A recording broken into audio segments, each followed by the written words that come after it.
नमस्कार प्यारे विद्यार्थियों, मैं आमिर खान आप सभी का फिर से एक बार स्वागत करता हूं, अभिनंदन करता हूं आपके अपने digital platform in the learning app पर।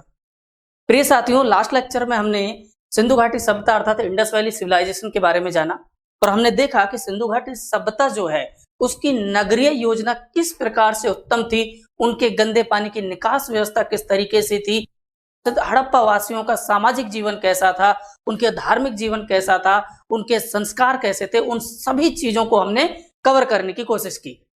आज हम सिंधु घाटी सभ्यता के पश्चात जो भारत में एक नई सभ्यता का उदय हुआ जिसे हम वैदिक सिविलाइजेशन या वैदिक सभ्यता के नाम से जानते हैं, उसके संबंध में चर्चा करेंगे। देखिए, इंडस वैली सिविलाइजेशन का पतन किस प्रकार से हुआ, अर्थात हड़प्पा वासी जो थे वो किस प्रकार से खत्म हो गए, वो सभ्यता इस प्रकार से क्यों खत्म हो गई, इस संबंध में जो हिस्टोरियन है वो एक मत नहीं है। अलग अलग हिस्टोरियन ने अलग अलग अपना मत दिया है। जैसे अगर मैं प्रोफेसर के.यू.आर. कैनेडी की बात करूं तो के.यू.आर. कैनेडी मानते हैं कि कोई प्राकृतिक आपदा या महामारी ऐसी आई होगी उस समय जिसने सभी हड़प्पा वासियों को अपनी चपेट में ले लिया, जिसके कारण यह सभ्यता अपने पतन की ओर अग्रसर हुई। वहीं अगर हम जॉन अर्नेस्ट मैके और मार्शल जैसे विद्वानों की बात करें तो उनका मानना है कि बाढ़ और जलवायु परिवर्तन ये दो महत्वपूर्ण ऐसे कारक रहे जिनके कारण सिंधु घाटी सभ्यता जो थी उसका पतन हो गया। वहीं गार्डन चाइल्ड और व्हीलर जैसे विद्वानों की हम बात करें तो उनका कहना था कि जो आर्य मध्य एशिया के मूल निवासी जो आर्य थे, जो चारागाहों की खोज में बाहर हिंदू कुश पर्वतमाला को पार कर भारत में प्रवेश करते हैं, उनके आक्रमण की वजह से हड़प्पा सभ्यता का विनाश हुआ। तो हम देख पा रहे हैं कि यहाँ पर जो हिस्टोरियन है, विद्वान जो है, वो एक मत नहीं है। लेकिन इसमें इस बात पर ज्यादा तर्क दिया जाता है कि यहाँ पर मध्य एशिया में एक बर्बर जाति निवास करती थी जिन्हें हम आर्यन के नाम से जानते हैं। आपको पता होगा कि अगर हम वर्ल्ड हिस्ट्री को देखें तो हिटलर ने प्योर आर्यन रेस के नाम पर ना जाने कितने यहूदियों का कत्लेआम करवाया। और ये भारतीय इतिहास ही नहीं, विश्व के सभी इतिहासों में अगर आप देखें तो आपको रेस के नाम पर, कास्ट के नाम पर ऐसे नरसंहार देखने को मिल जाते हैं। तो यहाँ पर हिस्टोरियंस का मानना है कि मध्य एशिया में एक बर्बर जाति निवास करती थी जिसका मुख्य व्यवसाय पशुपालन था, जिसे हम आर्यंस के नाम से जानते हैं। जब मध्य एशिया में जलवायु परिवर्तन के कारण चारागाहों की कमी आने लगी, चारे की कमी आने लगी, तो ये लोग अपने पशुओं के लिए नए चारागाहों की खोज करने के उद्देश्य से घोड़ों पर बैठकर भारत की ओर अग्रसर होते हैं, हिंदू कुश पर्वत की ओर अग्रसर होते हैं। और ये हिंदू कुश पर्वतमाला को पार करते हुए, क्योंकि आपको पता है कि यहाँ पर खैबर दर्रा, बोलन दर्रा जैसे बड़े बड़े दर्रे हैं जिनसे भारतीय इतिहास में बहुत सारे आक्रांत भारत में प्रविष्ट हुए हैं, तो यहीं से आर्यंस जो है वो भारत में प्रवेश करते हैं। और यहीं पर हम देखेंगे कि धीरे धीरे उन्होंने इस समस्त आर्यव्रत में, यहाँ पर प्राचीन भारत को कह रहा हूं, इस आर्यव्रत पर अपना कब्जा कर यहाँ पर एक नई सभ्यता को जन्म दिया जिसे हम वैदिक सिविलाइजेशन या वैदिक सभ्यता कहते हैं। और सवाल ये उठता है कि इसे वैदिक सभ्यता ही क्यों कहा जाता है, तो उसके पीछे भी एक कारण है।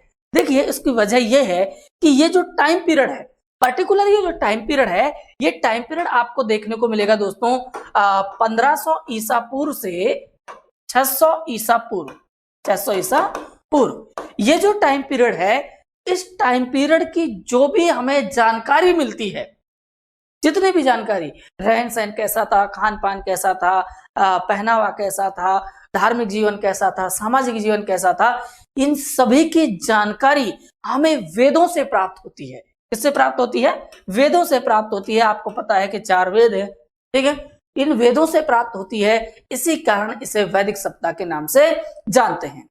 अब ये जो वैदिक सिविलाइजेशन है, ये जो वैदिक सभ्यता है प्रिय मित्रों, ये जो वैदिक सभ्यता है इसे 2 सेक्शन में डिवाइड किया गया है ना, सामाजिक भिन्नता के आधार पर इसे 2 सेक्शन में डिवाइड किया गया है। ये जो कालखंड है ना 1500 से 600 का, इसे 2 सेक्शन में क्या कर दिया गया है, डिवाइड कर दिया गया है। अभी 2 सेक्शन कौन कौन से हैं? पहला जो सेक्शन है जिसमें सन 1500 ईसा पूर्व से 1000 ईसा पूर्व का समय लिया गया है, इसे कहा जाएगा ऋग्वैदिक काल। क्या कहा जाएगा? ऋग्वैदिक काल।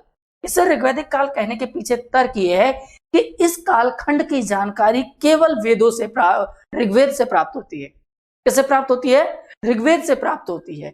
और अन्य जो कालखंड है जिसे हम लेटर वैदिक पीरियड, उत्तर ऋग्वेदिक काल कहते हैं, ये 1000 से लेकर 600 ईसा पूर्व का माना जाता है, जिसकी जानकारी ऋग्वेद के अतिरिक्त अथर्ववेद, ठीक है, सामवेद और यजुर्वेद, इन अन्य 3 वेदों से प्राप्त होती है। इसी कारण इसे उत्तर ऋग्वेदिक काल कहते हैं, क्योंकि इनकी रचना ऋग्वेद के पश्चात उत्तर ऋग्वेद उत्तरा काल में हुई, यानी कि उनके पश्चात हुई।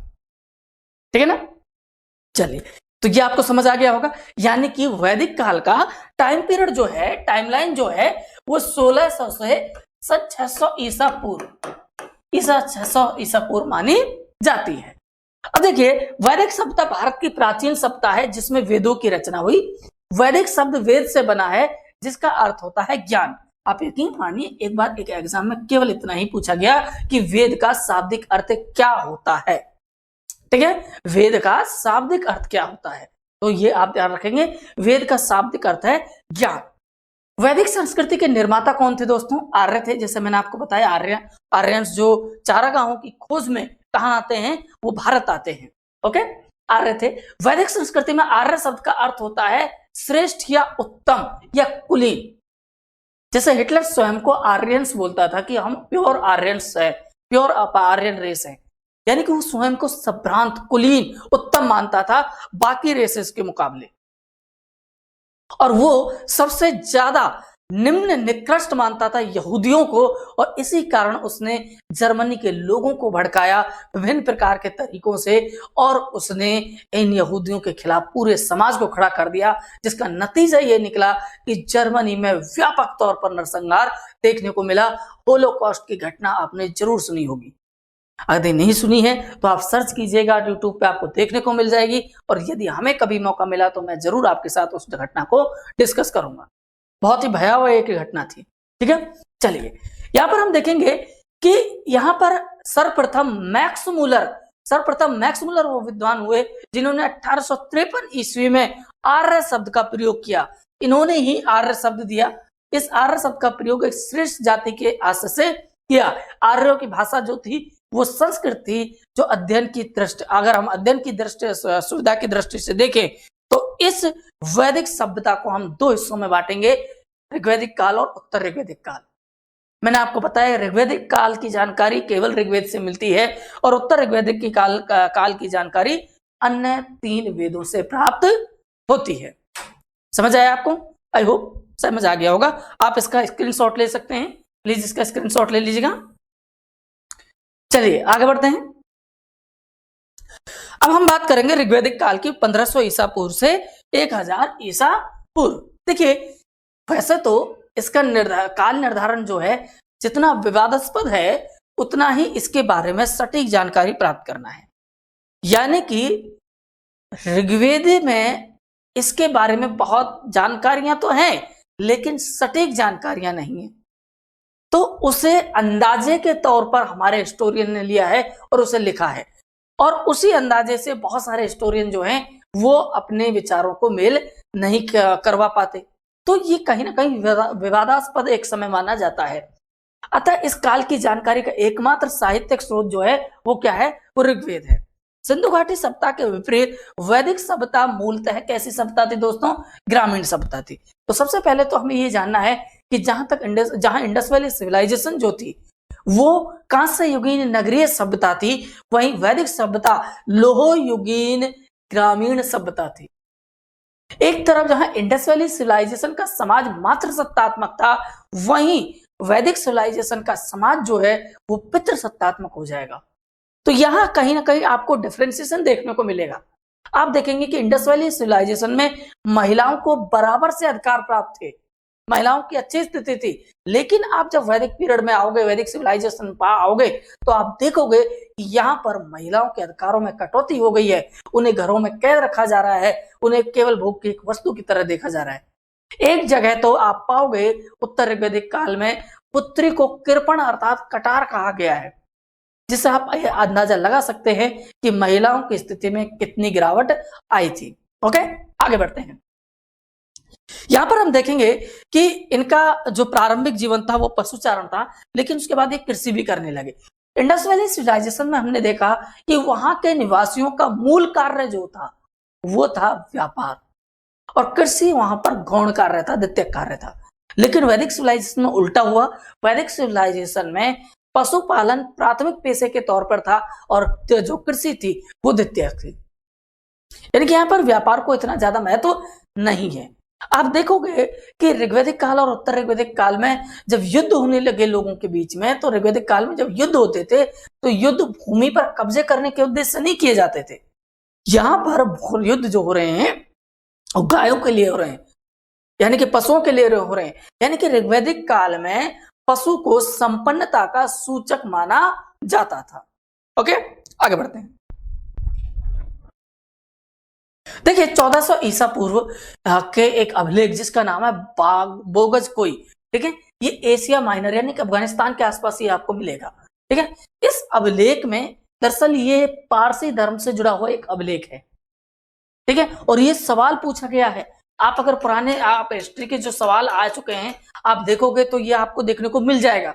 सवाल पूछा गया कि निम्न से किस अभिलेख में इंद्र, वरुण, मित्र और नासत्य देवताओं का उल्लेख हमको देखने को मिलता है, या फिर पूछा जाएगा कि निम्न से किन ऋग्वैदिक कालीन देवताओं का उल्लेख बागज कोई अभिलेख में देखने को मिलता है। ये पारसी धर्म का एक अभिलेख है, बागज कोई अभिलेख। इस अभिलेख में ऋग्वैदिक काल के 3-4 देवता इंद्र, वरुण, मित्र और नासत्य, इनका उल्लेख देखने को मिलता है। यानी कि ऋग्वैदिक काल में आप देखिए इंद्र एक महत्वपूर्ण देवता है, और जबकि वर्तमान में अगर देखें तो क्या इंद्र का वो प्रभाव है देवता के रूप में? नहीं है। ऋग्वैदिक काल, उत्तर ऋग्वैदिक काल में भी उसका जो कहीं ना कहीं वर्चस्व है वो घट जाएगा। आप देखेंगे ये चीज। आगे देखिए, इससे पूर्व इससे अनुमान लगाया जा सकता है कि वैदिक आर्य जो थे वो ईरान से होकर और फिर भारत आए। मैंने अभी आपको बोला ना मध्य एशिया, ईरान, इराक वाला भाग, यहां से ये लोग चारागाहों की खोज में भारत की ओर आते हैं। ऋग्वेद की अनेक बातें ईरानी भाषा के प्राचीनतम ग्रंथ जैन अवेस्ता, इसका पूरा नाम है दोस्तों जैन अवेस्ता। जैसे आप देखेंगे कि मुस्लिमों का पवित्र ग्रंथ जो है वो क्या है, वो कुरान है। ठीक है, जैसे हमारे अगर हिंदुइज्म में देखें तो आपको गीता है, रामायण है, महाभारत और भी कई चीजें मिल जाएंगी, शिव पुराण है, विष्णु पुराण है। ठीक है, ईसाई धर्म में बाइबल आपको देखने को मिल जाएगी। ठीक इसी प्रकार पारसी धर्म की जो सबसे कहते हैं पवित्र पुस्तक है वो कौन सी है? जैन अवेस्ता। यह आप ध्यान रखिएगा, इस जैन अवेस्ता से मिलती जुलती हैं कुछ बातें किसकी? ऋग्वेद की, है ना। चलिए आगे बढ़ेंगे। संयुक्त राष्ट्र शैक्षिक, वैज्ञानिक और सांस्कृतिक संगठन जिसे हम यूनेस्को के नाम से जानते हैं, इसने ऋग्वेद को विश्व मानव धरोहर के साहित्य में शामिल किया है। ये थोड़ा सा इंपॉर्टेंट फैक्ट है, इसे आप ध्यान रखिएगा। अब देखिए, अब ये आर्य वास्तविकता में कहाँ के थे? क्या वे वास्तविकता में केवल ईरान के थे? क्या वास्तविकता में ये मध्य एशिया से आए थे? इस संबंध में हिस्टोरियन का अलग अलग मत है, और एग्जामिनर इन हिस्टोरियंस का नाम देकर आपसे एग्जाम में ये सवाल पूछता है कि आर्य मूल निवासी थे। ठीक है, तो इस संबंध में मैंने आपके लिए एक चार्ट पेश किया है, इस चार्ट को जरूर याद रखिएगा। अगर आप फर्स्ट ग्रेड की तैयारी कर रहे हैं, रेट की तैयारी कर रहे हैं, सेकंड ग्रेड की तैयारी कर रहे हैं, तो आपको ये जरूर देखने को मिलेंगे। यहां से पक्का एक सवाल देखने को मिल जाता है ना। देखिए, प्रोफेसर मैक्स मूलर जिन्होंने ये थ्योरी दी, आर्यंस वाली थ्योरी दी, जिन्होंने आर्यन शब्द दिया, ये जो प्रोफेसर मैक्स मूलर हैं, इन्होंने ही कहा कि ये लोग मध्य एशिया के निवासी हैं, बैक्टीरिया के निवासी हैं, जो चारागाहों की खोज में कहाँ आते हैं? भारत आते हैं। वहीं हमारे बाल गंगाधर तिलक जो हैं, लोकमान्य जी जो हैं, ये कहते हैं कि आर्य जो थे ये उत्तरी ध्रुव के थे। हालांकि इस कथन को ज्यादा मान्यता नहीं है ना, लेकिन फिर भी हमें याद रखना है। वही अविनाश चंद्र दास सप्त सैंधव प्रदेश का निवासी बताते हैं। यहाँ पर सप्त सैंधव प्रदेश से मतलब है सिंधु, जिसे इंडस नदी भी कहा जाता है, सिंधु तथा उसकी सहायक नदियां, 7 सहायक नदियां, ठीक है, उसे कहा गया है। आगे दयानंद सरस्वती, ये कई बार पूछा जाता है, इन्होंने इन्हें तिब्बत का निवासी बताया है। ठीक है, गार्डन चाइल्ड के बारे में आपसे पूछा जाएगा, है ना, ये सवाल पूछा जा चुका है। इन्होंने इसको आर्यंस को दक्षिणी रूस का बताया है। गंगानाथ झा जो हैं ब्रह्म ऋषि देश के बताते हैं। गाइल्स महोदय, ये इंपॉर्टेंट फैक्ट है, इन्होंने हंगरी अथवा डैन्यूब नदी की घाटी में निवास करने वाले इन लोगों को आर्यंस कहा है ना। और इन सभी में सर्वमान्य मत जो है, सर्वाधिक प्रचलित मत जो है वो किसका है? प्रोफेसर मैक्स मूलर का। ओके दोस्तों, आगे बढ़ते हैं। अब देखिए, नोट ध्यान रखिएगा, अधिकांश विद्वान प्रोफेसर मैक्स मूलर के विचारों से सहमत हैं कि आर्य मूल रूप से कहां से आए थे? मध्य एशिया से आए थे, जैसा कि अभी मैंने आपको बताया है। अब देखिए, यह तो हो गया एक ओवरव्यू कि आर्यंस कौन थे, कहां से आए, क्यों आए, ठीक है, ऋग्वैदिक काल का समय विभाजन कैसे हुआ, किस आधार पर इस टाइम पीरियड को डिवाइड किया गया है, इन चीजों के बारे में हमने देखा। अब हमें जानना है कि ऋग्वैदिक काल में जो आर्यंस थे, इनका भौगोलिक विस्तार कहां कहां था, यानी कि भारत, आज का जो भारत है, प्राचीन जो भारत है, इस भारत में किन किन क्षेत्रों में निवास करते थे। फिर हम इनका धार्मिक जीवन समझेंगे, फिर हम इनका सामाजिक जीवन समझेंगे, और हमें क्या करना है कि इन्हीं को पैरेलली पढ़ना है। पैरेलल पढ़ना है किसके? आपके उत्तर ऋग्वैदिक काल के। हमें देखना है कि ऋग्वैदिक काल में आर्यंस का निवास स्थान कहां कहां तक था, और फिर उसके बाद उत्तर ऋग्वैदिक काल में कहां तक एक्सपेंड हो गए, कहां तक विस्तार हो गया। हम देखेंगे कि ऋग्वैदिक काल में लोगों का खान पान, रहन सहन, समाज कैसा था, और उत्तर ऋग्वैदिक काल में क्या चेंजेस हुए, नारियों की स्थिति कैसी थी, उत्तर ऋग्वैदिक काल में कैसी थी, ठीक है, उद्योग धंधे व्यापार कैसे था, कृषि कैसी थी, ठीक है। इन सभी चीजों को हम पैरेलल देखेंगे तो चीजें लंबे समय तक हमारे माइंड में स्टोर रह सकती हैं। देखिए, आजकल एग्जाम का पैटर्न चेंज हो गया है, तो आपके लिए जरूरी है कि आप अपने पढ़ने का पैटर्न चेंज करें, ठीक है। हर चीज के कॉन्सेप्ट को समझें, रटने से काम नहीं चलेगा। हर एक सब्जेक्ट इतना वाइड है, प्रकाश करके हिस्ट्री तो इतना वाइड है कि आप इसे रट ही नहीं सकते। इसीलिए अधिकतर देखा जाता है कि अधिकतर विद्यार्थियों को हिस्ट्री एक बोरिंग सब्जेक्ट के रूप में लगता है। उसकी खास वजह है कि वो इसे ढंग से नहीं समझते, वो इसे अपने भीतर आत्मसात नहीं कर पाते, इसी वजह से वो यहाँ चूक जाते हैं, है ना। चलिए भौगोलिक विस्तार देखते हैं। ऋग्वेद से प्राप्त जानकारी के अनुसार आर्यों का विस्तार जो है वो अफगानिस्तान, पंजाब और पश्चिमी उत्तर प्रदेश तक था।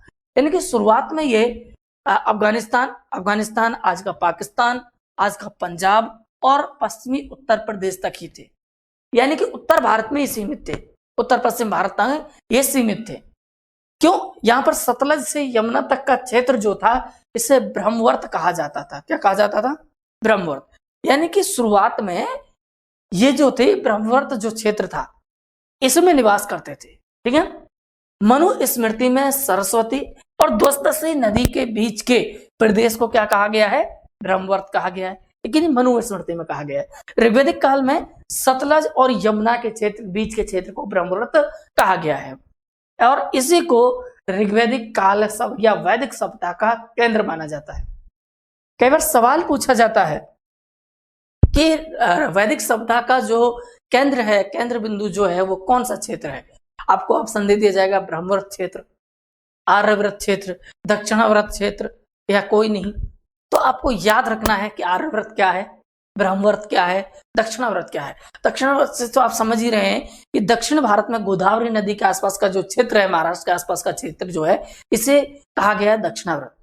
आर्यव्रत कहा गया समस्त उत्तर भारत और मध्य भारत को और पूर्व भारत को, इस क्षेत्र को मिलाकर कहा गया है आर्यव्रत। और ब्रह्मवर्त क्षेत्र जो है, ये सतलज और यमुना के दो नदियों के बीच का जो क्षेत्र है, इसे ब्रह्मवर्त कहा गया है, और यहीं से इनकी शुरुआत हुई, और इसी को वैदिक सभ्यता का केंद्र बिंदु माना जाता है। ये अपने आप में एक बहुत महत्वपूर्ण पॉइंट है। आगे बढ़ते हैं। गंगा व यमुना के दोआब क्षेत्र है ना, उसके सीमावर्ती क्षेत्रों पर भी आर्यों ने कब्जा कर लिया, जिसे ब्रह्म ऋषि देश कहा गया। वो ब्रह्मवर्त था, ये ब्रह्म ऋषि देश है कहा गया। कालांतर में संपूर्ण उत्तर भारत में आर्यों ने विस्तार कर लिया, और इस क्षेत्र को क्या कहा गया? आर्यव्रत कहा गया। मैंने कहा ना, संपूर्ण उत्तर और पूर्वी भारत जो है, इसे मिलाकर क्या कहेंगे? आर्यव्रत कहा जाएगा, ठीक है।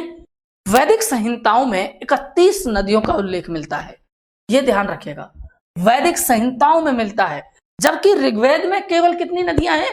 25। ये सवाल रेट में पूछे जा चुके, थोड़ा सा ध्यान से देखिएगा। वैदिक संहिताओं में 31 नदियों का उल्लेख है, वहीं ऋग्वेद में केवल 25 नदियों का उल्लेख है। किंतु ध्यान देने योग्य बात यह है कि ऋग्वेद के नदी सूक्त में, है ना, आपको पता है ना, बहुत सारे सूक्त हैं, इसमें 10 मंडल हैं, ठीक है। तो नदी सूक्त जो है, ऋग्वेद के नदी सूक्त में हम देखेंगे कि इन 21 नदियों में सबसे महत्वपूर्ण नदी जो बताया गया है वो किसे बताया गया है? सिंधु नदी को बताया गया है ना। देखिए जैसे वर्तमान में सबसे पवित्र नदी या महत्वपूर्ण नदी किसे बताते हैं? गंगा जी को बताते हैं। लेकिन अगर ऋग्वेद हम पढ़ें तो ऋग्वेद में सिंधु नदी को वो दर्जा दिया गया है ना। चलिए, जबकि सबसे पवित्र नदी जो बताया गया है वो बताया गया है किसको? सरस्वती को, जो वर्तमान में विलुप्त हो चुकी है, जिसे देवी तमा, माते तमा और नदी तमा भी कहा जाता है। देवियों में श्रेष्ठ, माताओं में श्रेष्ठ और नदियों में श्रेष्ठ, ये सारे नाम जो हैं ये सरस्वती नदी को हमें किस में देखने को मिलते हैं? ऋग्वेद में देखने को मिलते हैं। ऋग्वेद में गंगा नदी का एक बार ही उल्लेख है, केवल कितनी बार है? एक बार, जबकि यमुना नदी का 3 बार उल्लेख है। यानी कि ऋग्वेद में गंगा नदी से ज्यादा तवज्जो यमुना को दी गई है। यानी कि ऋग्वेदिक काल में गंगा नदी का वो महत्वपूर्ण स्थान नहीं रहा। तो आपको 2 चीजें याद रखनी है। पहली बात तो वैदिक संहिताओं में कुल नदियों का उल्लेख 31, ऋग्वेद में 21, पहला पॉइंट। दूसरा पॉइंट, ऋग्वेद के नदी सूक्त में कितनी नदियों, जो नदी सूक्त में जिन नदियों का उल्लेख जो दिया गया है उनमें सबसे महत्वपूर्ण नदी कौन सी है? सिंधु। सबसे पवित्र नदी कौन सी है? सबसे पवित्र नदी है आपकी सरस्वती नदी। लेकिन आपसे गंगा का उल्लेख पूछा जाए तो 1 बार, और यमुना का उल्लेख कितनी बार? 3 बार। ओके, आगे बढ़ते हैं। अब देखिए यहां पर ऋग्वेद में आप देखेंगे कि जो 25 नदियां हैं इनमें से कुछ महत्वपूर्ण नदियां हैं जिनको अलग अलग नामों से जाना जाएगा। आप मेरे इस साइड में आप देखेंगे, ठीक है, राइट साइड में आप देखेंगे तो आज जिस नदी को नाम से जाना जाता है वो आधुनिक नाम दिया गया है और ये ऋग्वेदिक नाम है। जैसे वर्तमान की रावी नदी को ऋग्वेद में परुष्णी नदी कहा गया है। क्या कहा गया है? परुष्णी नदी। सतलज को सतुद्री नदी कहा गया है। चिनाब को अस्कनी कहा गया है। झेलम को वितस्ता कहा गया है। आपको याद होगा पोरस और सिकंदर के मध्य 326 ईसा पूर्व में एक युद्ध लड़ा गया जिसे क्या कहा गया है? वितस्ता का युद्ध कहा गया है। क्या कहा गया दोस्तों? वितस्ता का युद्ध। अब इसे वितस्ता का युद्ध कहने के पीछे वजह क्या है? यही एक वजह है कि ऋग्वेद में झेलम नदी को क्या कहा गया है? वितस्ता। तो इसे वितस्ता का युद्ध, इसे झेलम का युद्ध, इसे हाइडे स्पीच का युद्ध भी कहा जाता है, क्योंकि यूनानी ग्रंथों में झेलम नदी को हाइडे स्पीच कहकर संबोधित किया गया है। आई होप आपको समझ आ रहा होगा। ठीक इसी प्रकार व्यास को विपाशा, गोमल को गोमती, कामो को काबुम को कुंभ, गंडक को सादा नीरा, है ना, कुर्रम को कुभू, इंडस को सिंधु। ठीक है ना, तो ये चीजें आपको याद रखनी है। ठीक है ना, बहुत महत्वपूर्ण है, कई बार परीक्षाओं में पूछा जा चुका है। ओके, चलिए आगे बढ़ते हैं। अब हम पढ़ेंगे ऋग्वेदिक काल की सामाजिक स्थिति कैसी थी। हमने अभी क्या देखा? हमने केवल अभी देखा है कि ऋग्वेदिक काल में जो भौगोलिक विस्तार था आर्यंस का वो कहाँ कहाँ था। क्या देखा हमने कि शुरुआत में वैदिक सभ्यता का जो सेंटर पॉइंट था, केंद्र बिंदु था, वो ब्रह्मवर्त था।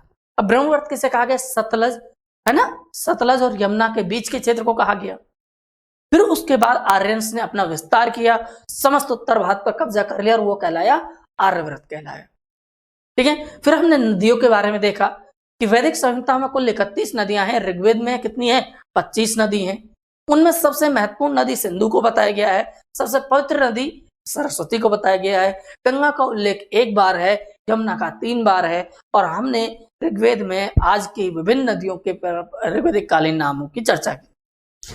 अब हम देखेंगे कि ऋग्वेदिक काल में सामाजिक स्थिति क्या थी, समाज कैसा था, मातृसत्तात्मक था, पितृसत्तात्मक था, ठीक है, महिलाओं की स्थिति कैसी थी, वो सारी चीजें हम इसमें देखेंगे।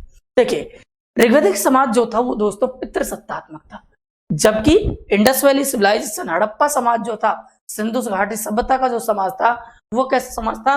वो मातृसत्तात्मक था।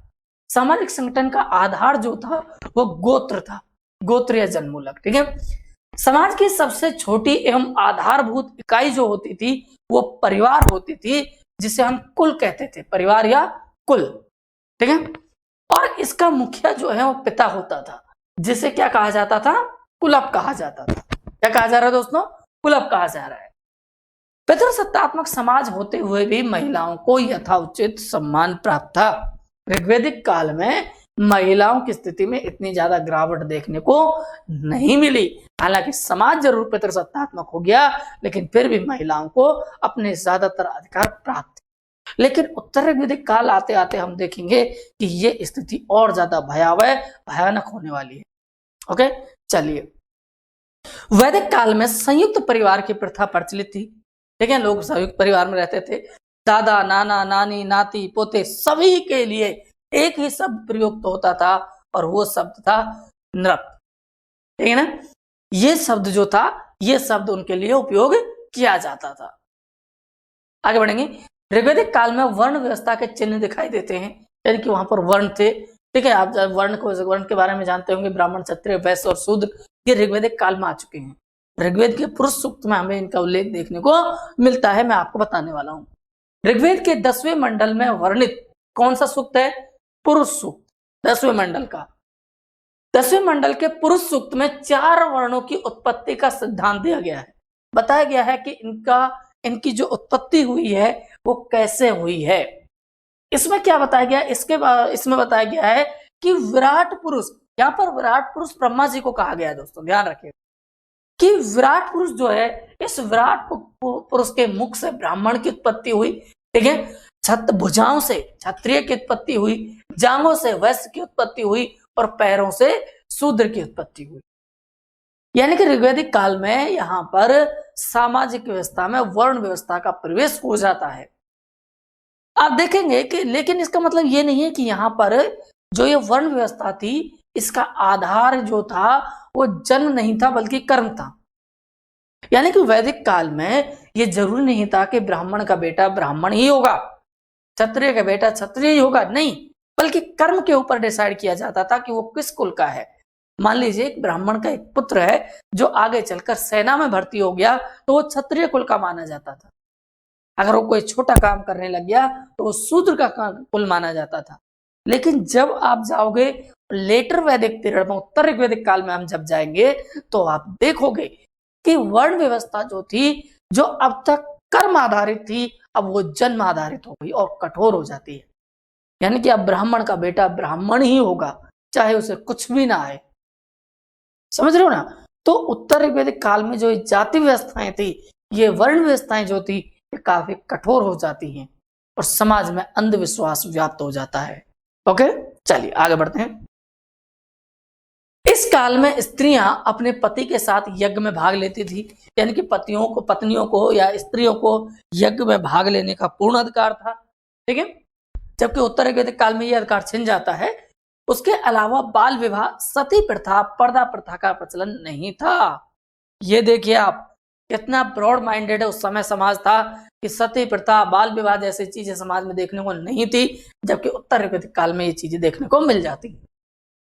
उसके अलावा पुत्रियों का उपनयन संस्कार किया जाता था। विधवा विवाह का प्रचलन यानी कि पुनर्विवाह की प्रथा भी समाज में मौजूद थी। यानी कि इस समय का जो समाज था वो काफी मॉडरेट विचारों वाला था, काफी उदारवादी था। ठीक है, आगे चलते हैं।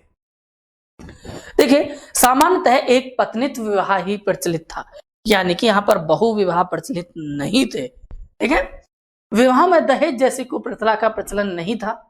लेकिन अपनी इच्छा से यदि पिता अपनी पुत्री को कोई सामान देता है, ठीक है, तो उस सामान को कहा जाता था वहतु, है ना। हालांकि ये दहेज नहीं है, ये स्वेच्छा अनुसार दिया जाने वाला दहेज है, जिसके लिए ऋग्वेद में क्या शब्द यूज हुआ है?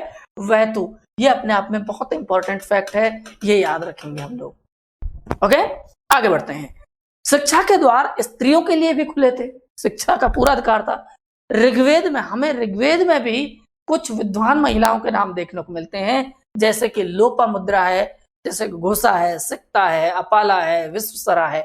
ऐसी विदेशी स्त्रियों का हमें नाम देखने को मिलता है, तो हम अंदाजा लगा सकते हैं कि ऋग्वेदिक काल में महिलाओं को अच्छी शिक्षा प्राप्त करने के पूर्ण अवसर थे। आगे बढ़े। आजीवन विवाहित रहने वाली जो कन्या होती थी उसे ऋग्वेद में क्या कहा गया है? अमाजु कहा गया है। ठीक है, ये आप ध्यान रखेंगे। आगे बढ़ते हैं। पुत्र प्राप्ति के लिए नियोग प्रथा, एक प्रथा होती है दोस्तों, नियोग। ठीक है, नियोग प्रथा जो थी वो भी समाज में स्वीकार्य थी। अब नियोग प्रथा क्या होती है? मान लीजिए, क्योंकि ऋग्वेदिक काल में बाल विवाह तो था नहीं, यदि मान लीजिए किसी युवती का विवाह हुआ, लेकिन युवती की पुत्र प्राप्ति से या संतान प्राप्ति से पहले उसके पति की मृत्यु हो गई है और उसे कोई संतान नहीं है, तो ऐसी स्थिति में क्या होगा? तो ऐसी स्थिति में देखिए, वैसे तो पुनर्विवाह था, लेकिन ऐसा नहीं करना चाहती। तो ऐसा होता था कि जो स्त्री है ना, विधवा स्त्री जो है, वो सहवास करती थी अपने पति के छोटे भाई यानी कि अपने देवर के साथ। लेकिन यदि ऐसी कंडीशन है कि वो ऐसा नहीं कर पा रही है या देवर नहीं है, तो ऐसी स्थिति में उसके पति का जो सबसे निकटतम मित्र होता था, उसके साथ ये महिला तब तक रहेगी जब तक इसे क्या ना मिल जाए, पुत्र ना मिल जाए। इसी को नियोग प्रथा कहा जाता था। इससे आप अंदाजा लगा सकते हैं कि ऋग्वैदिक काल के समाज कितने खुले और मॉडर्न विचारों वाले थे। समझ रहे हैं आप? तो ऐसा नहीं है कि हम ही मॉडर्न है, हमसे कहीं अधिक मॉडर्न जो है वो ऋग्वैदिक काल आज से 4000 साल पहले हमें में देखने को मिलते थे लोग।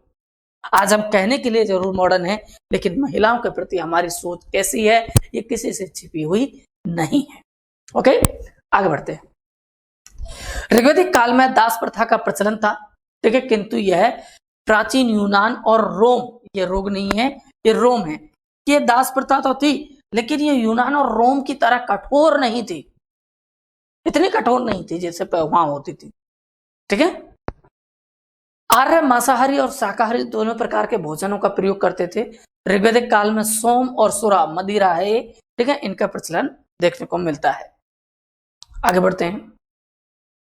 आर्य समाज जो था, आर्य समाज में विवाह जो था वो एक पवित्र संस्कार की तरह माना जाता था। आर्य समाज में विवाह जो था वो एक पवित्र संस्कार की तरह माना जाता था, ठीक है ना। आर्य समाज जो था, समाज में 2 प्रकार के विवाह होते थे ऋग्वैदिक काल में। कौन कौन से? अनुलोम और प्रतिलोम। जबकि आप जब उत्तर ऋग्वैदिक काल पढ़ोगे ना, तब इन विवाहों की संख्या बढ़कर कितनी हो जाएगी? 8 हो जाएगी। अनुलोम विवाह, अनुलोम विवाह दरअसल कैसा विवाह होता था? ऐसा विवाह जिसमें उच्च वर्ण का पुरुष निम्न वर्ण की स्त्री से विवाह कर ले, ये अनुलोम था। जबकि प्रतिलोम में उल्टा होता था, जब उच्च वर्ण की स्त्री किसी निम्न कुल के पुरुष के साथ विवाह कर ले। इन दोनों को ही समाज में मान्यता थी। आगे देखेंगे। उस समय मनोरंजन के लिए नृत्य एक महत्वपूर्ण पेशा हुआ करता था। जो नर्तकी होती थी, है ना, नर्तकी, आप देखिए, अगर पुराने धारावाहिक हम देखेंगे ना, तो आप देखेंगे जब इंद्र जी का दरबार सजता था, उसमें जो परियां थी, नर्तकियां थी, वो डांस करती थी। और आप उनकी जब वेशभूषा देखोगे तो बड़ी एक अलग ही स्पेशली डिजाइन होती थी, है ना। धोती टाइप तंग वो कपड़े पहनती थी, यहाँ से एक पूरा कपड़ा निकलता था, ऐसा ही उनका एक ऊपर का पहनने का सीने का कपड़ा होता था। मतलब बड़े टाइट प्रकार के और बड़े ही आकर्षक प्रकार के कपड़े पहने जाते थे। जो ये नर्तकियां ये जो विशेष प्रकार के कपड़े पहनती थी, इनको कहा जाता था दोस्तों पेशस। ये सवाल कई बार पूछा जा चुका है, इसे आप ट्रिपल स्टार लगा सकते, ठीक है। तो ये जो ये जो पहनावा है, इसे ऋग्वेद में क्या कहा गया दोस्तों? पेशस कहा गया है ना। चलिए, बड़े आसान सवाल आते हैं, बशर्ते आपको समझ के पढ़ने की जरूरत होती है। और इंडस वैली सिविलाइजेशन और वैदिक सिविलाइजेशन, या मैं कहूँ कि प्राचीन इतिहास, तो एक ऐसा सब्जेक्ट है, बस आप एक बार इसके कॉन्सेप्ट को अच्छे से समझ लें। या मैं तो यूँ कहूँगा कि पूरा इतिहास ऐसा है कि आप इसके इनके एक बार कॉन्सेप्ट को अच्छे से पढ़ लेना, तो मुझे नहीं लगता कि आपके एग्जाम से कुछ बाहर जाता है। सब कुछ याद आता है, हाँ ये वो चीज है, ये वो चीज है, लेकिन जब आप रट्टा मारते हो तब ये संभव नहीं हो पाता। तब आपको याद हो जाती है, यार डेट्स कैसे याद रखा? अरे डेट्स याद रखने की कोई कौन कह रहा है? और क्या इतिहास केवल डेट्स या तारीखों या युद्धों का ही संकलन है? नहीं, इतिहास हमें बताता है कि हमारा ट्रांसफॉर्म कैसे हुआ। आज जहां हम खड़े हैं, तो मानव सभ्यता ने इस यहां पर पहुंचने के लिए कितनी लंबी जर्नी तय की है। हमारे पहले पूर्वज कैसे थे, उनकी रहन सहन व्यवस्था कैसी थी, सामाजिक व्यवस्था कैसी थी, वर्ण व्यवस्था कैसी थी, महिलाओं की स्थिति कैसी थी, ठीक है। तो ये सब चीजें, किस प्रकार से नई नई सभ्यताओं का उदय हुआ, ये सब चीजें हमें बताता है इतिहास। इतिहास अपने आप में एक साइंस है, ये एक अपने तरीके का ही साइंस है दोस्तों। साइंस में तो हम पर्टिकुलर किसी ह्यूमन बॉडी या किसी एक बॉडी के ऊपर रिसर्च करते हैं, लेकिन इतिहास एक ऐसा साइंस है, हिस्ट्री एक ऐसा साइंस है जिसमें आप मानव सभ्यता से जुड़े हुए सारे एस्पेक्ट कवर करते हैं। कि आज जो हम समाज में जो व्यवस्थाएं देखते हैं, जो परिवर्तन देखते हैं, ये किस प्रकार से ट्रांसफॉर्म हुई, कहां से ये चला, इनका ओरिजिन क्या था। आज जो हम समाज देखते हैं, समाज के जो रीति रिवाज देखते हैं, क्या ये वास्तविकता में यही है या इनका मतलब कुछ और है। आखिर मतलब कुछ और है तो आखिर इनका मतलब अब क्यों चेंज हो गया। क्यों ऐसा हुआ कि ऋग्वेद में या वैदिक काल में केवल 33 देवताओं का उल्लेख है। आखिर क्या ऐसी वजह रही कि अब हमें 33 करोड़ से ज्यादा देवी देवता देखने को मिल जाते हैं।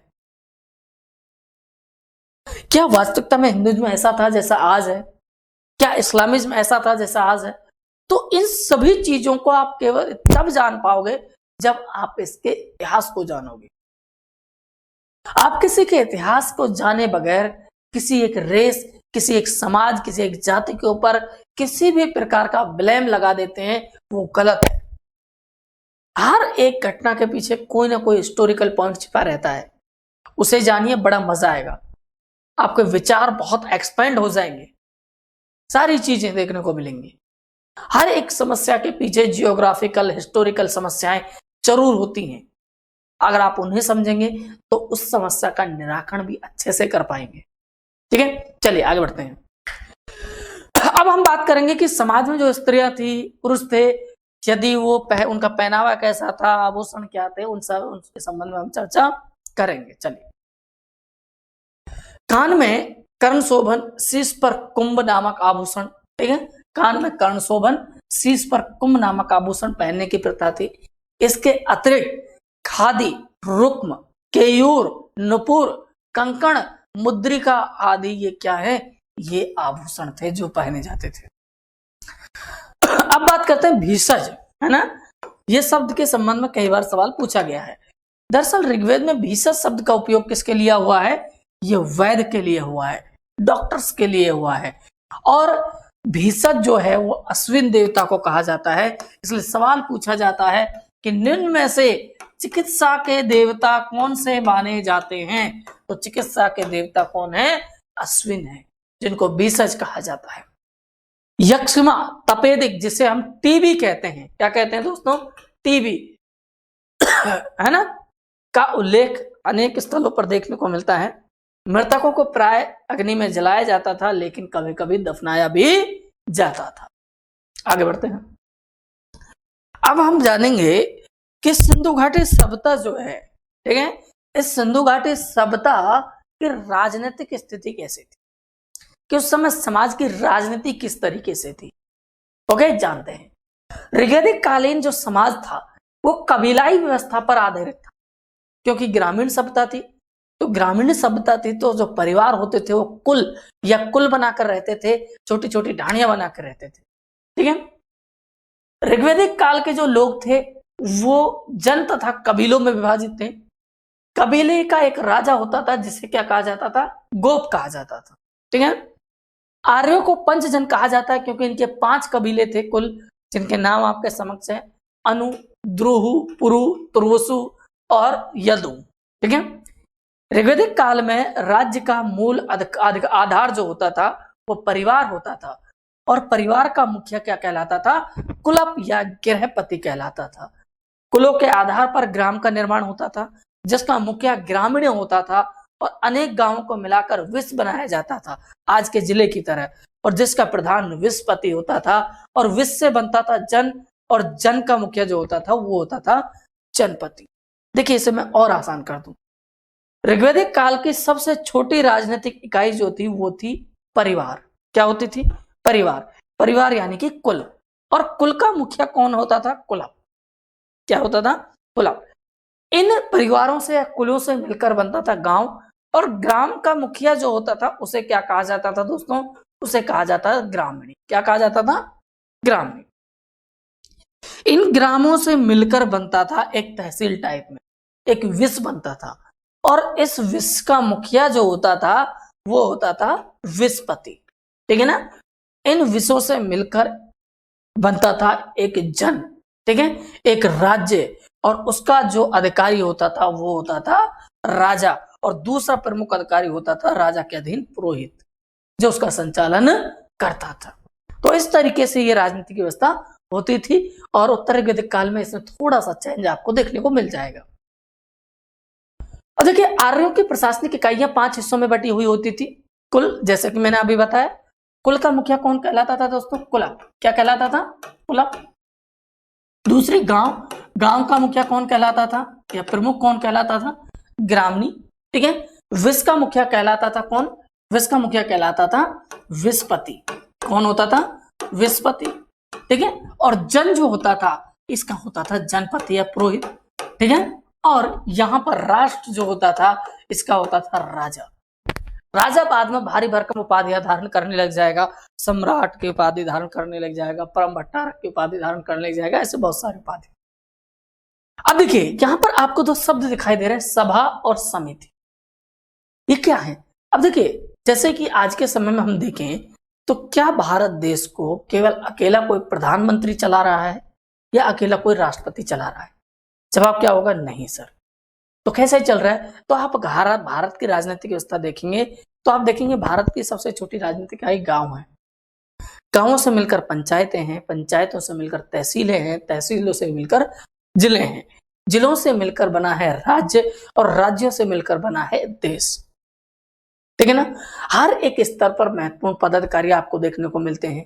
और जो हम वर्तमान में जो एडमिनिस्ट्रेशन देखते हैं, प्रशासनिक व्यवस्था देखते हैं, इसका मूल आधार आपको देखने को मिलता है आपको मुगल एम्पायर में, मुगल पीरियड में, वहां पर इसको एस्टेब्लिश किया गया है ना। तो ऐसा चल रहा है। अब एक प्रधानमंत्री या एक मुख्यमंत्री होता है जिसके अधीन उसके मंत्री होते हैं अलग अलग विभागों के, जो अपने अपने मंत्रालयों की देखरेख करते हैं।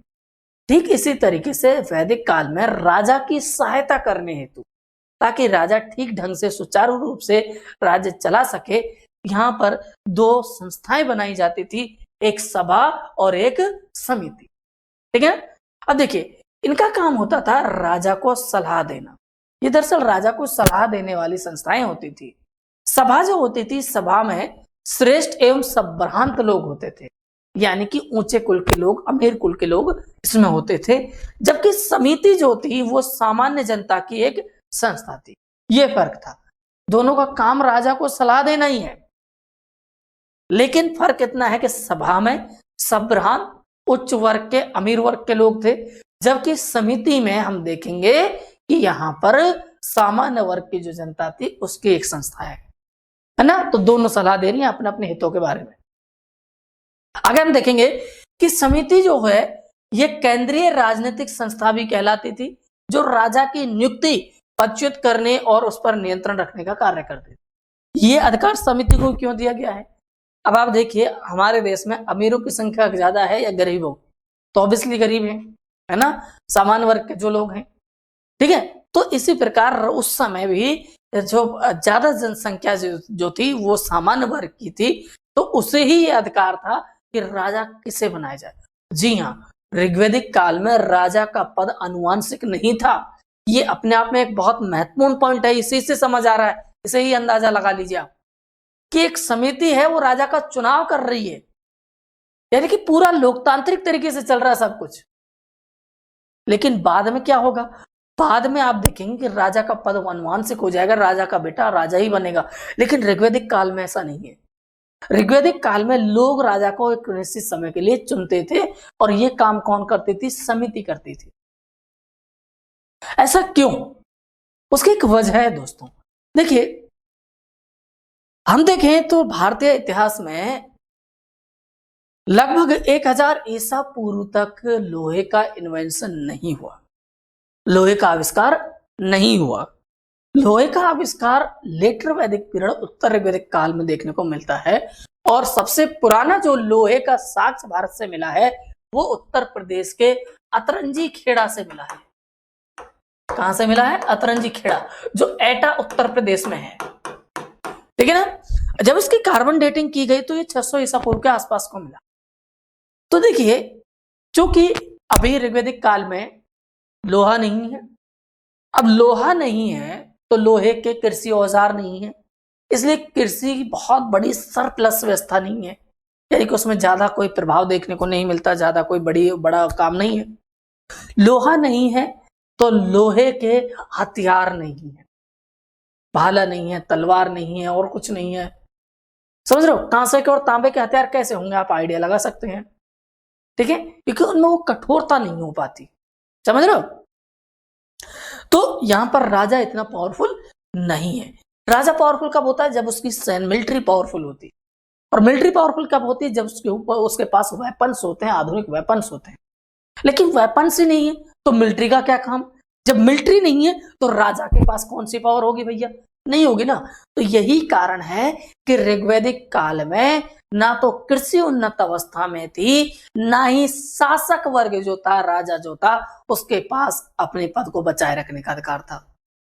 समझ आ रही है ना बात, ये एक वजह है। यही तो हिस्ट्री में सिखाती है, हमें सोचने के अलग अलग एस्पेक्ट कवर करने पड़ता है, अलग अलग चीजों को खोल के देखने पड़ता है, सोचना पड़ता है कि इसलिए ऐसा लिखा होगा, ऐसी चीज रही होंगी, तमाम तरीके के सवाल जब हमारे जहन में आने लगेंगे तब हमें इसे पढ़ने में मजा आने लगेगा।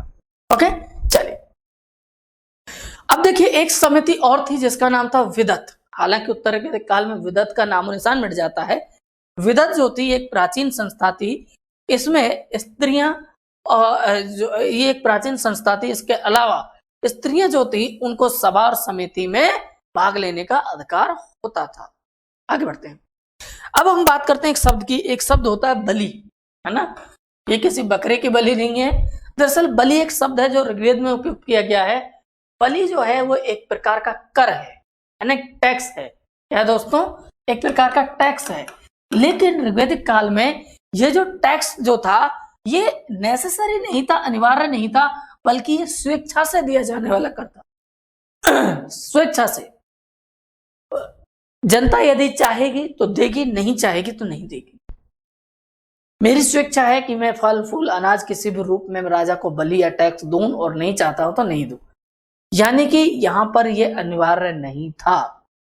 अब राजा के पास तो मिलिट्री है ही नहीं कि वो जबरदस्ती मिलिट्री भेजेगा और लगान की उगाही करेगा कि 3 गुना लगान देना पड़ेगा, ऐसा तो हो ही नहीं सकता, समझ रहे हो ना। और कृषि भी सरप्लस में नहीं है तो किस बात का टैक्स। तो ये जो बलि है, ये जो टैक्स था ऋग्वैदिक काल में, ये नेसेसरी नहीं था, ये बल्कि स्वैच्छिक था, आप दे ना दे आपकी इच्छा। ओके, इसके बदले, बलि के बदले राजा उनकी क्या करता था, सुरक्षा करता था। और इस राजा को नियमित, ये जो राजा है ये नियमित स्थायी सेना नहीं रखता था, इसके पास सेना नहीं होती थी। तो ये लड़ता कैसे था पशुओं के लिए, युद्ध कैसा करता था। मैंने आपको बताया कि ऋग्वैदिक काल में भी युद्ध होते थे, लेकिन ये युद्ध जो है ये जमीन के लिए नहीं बल्कि पशुओं के लिए हो रहे।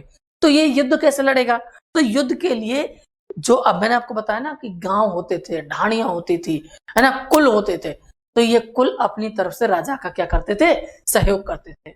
लेकिन युद्ध के समय वह नागरिक सेना संगठित कर लेता था, अपने नागरिक जो थे उनको संगठित कर लेता था, जिसका कार्य संचालन जो था वो वात्रगण, ग्राम और सर्द के नाम से विभिन्न टोलियां करती थी। ऋग्वेद में राजा को गोप्ता जनस्य अर्थात कबीले के संरक्षक तथा पुराभेत्ता, इंद्र को भी पुराभेत्ता कहा जाता है, ध्यान रखिएगा, पुराभेत्ता अर्थात नगरों को विजय करने वाला कहा गया है। थोड़ा सा आपको ये ध्यान रखना। ओके, चलिए आगे बढ़ते हैं।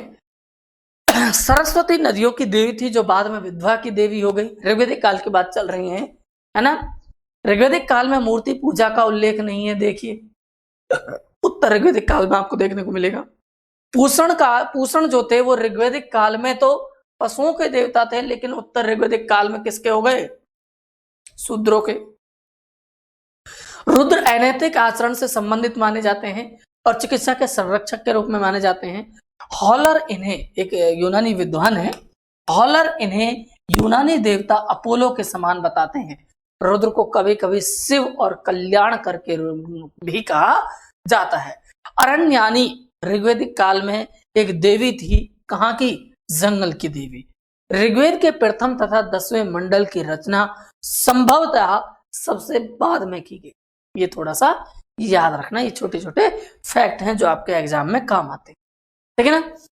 हाँ, तो ये था आपका ऋग्वैदिक काल, जिसमें हमने ऋग्वैदिक काल में हमने शुरुआत में देखा कि आर्यंस, ये वैदिक सभ्यता किस प्रकार एस्टेब्लिश हुई, आर्यंस कहां से आए, किस प्रकार वो भारत पहुंचे, आर्यंस के बारे में विभिन्न विद्वानों का मत क्या था, किसने इन्हें कहां का बताया है। देन उसके बाद हमने समय निर्धारण देखा, समय निर्धारण के बाद हमने वैदिक सप्ताह को 2 हिस्सों में डिवाइड किया, ऋग्वैदिक काल और उत्तर ऋग्वैदिक काल। उत्तर ऋग्वैदिक काल हमने पढ़ा तो उसमें हमने देखा सबसे पहले भौगोलिक विस्तार, भौगोलिक विस्तार के बाद सामाजिक जीवन और सामाजिक जीवन के बाद हमने राजनीतिक जीवन की चर्चा की। ठीक इसी क्रम में हम उत्तर ऋग्वैदिक काल को भी पढ़ने वाले हैं। तो नेक्स्ट लाइव वीडियो लेक्चर में हम उत्तर ऋग्वैदिक काल की बात करेंगे। तब तक आप हमारे साथ बने रहें, और यदि आपको ये वीडियो लेक्चर अच्छा लगा तो प्लीज प्यारे प्यारे कमेंट्स करिए, हमारे चैनल को सब्सक्राइब कीजिए और दोस्तों के साथ शेयर करिए। तब तक के लिए धन्यवाद। जय हिंद,